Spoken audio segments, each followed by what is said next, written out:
సుమారు 150 సంవత్సరాల క్రితం మహారాష్ట్రలోని చిన్న గ్రామం సిరిడి.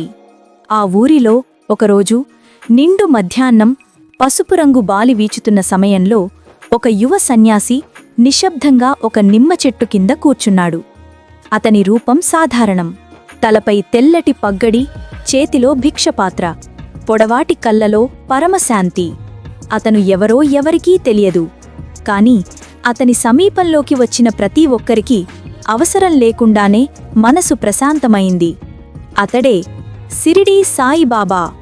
ఒకసారి సిరిడీలో ఒక బావి దగ్గర గొడవ జరిగింది.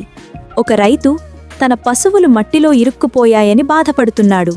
అతను బాబాకు పరిగెత్తి వచ్చి అన్నాడు, బాబా, నా పశువులు బయటకు రావడం లేదు, అవి చనిపోతాయి. బాబా ప్రశాంతంగా నవ్వుతూ అడిగాడు, రామన్నా, వాటిమీద నీకు బాధ ఉందా? బాధగానే ఉంది బాబా, ఇవే నా జీవితం. బాబా చిరునవ్వుతో బావి దగ్గరికి వెళ్ళి సున్నితంగా చేతిని ఆవేదనతో పైకి లేపి అన్నాడు, అల్లా మాలిక్, దయచెయ్యి.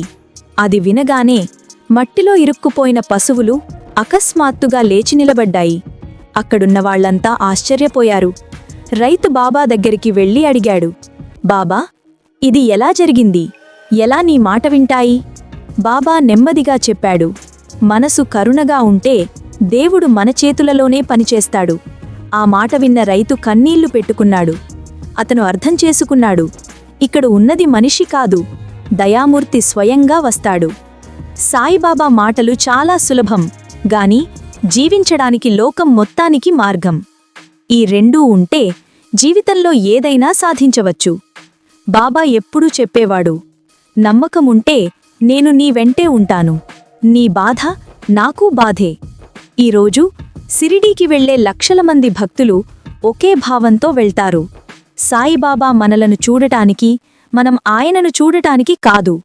అందుకే ఆయన ఆలయంలో ఇలా రాసి ఉంటుంది, సాయినాథాయ నమః, సర్వజీవాహితాయ నమః. అంటే ప్రతి ప్రాణికి మేలు చేసేవాడే సాయి.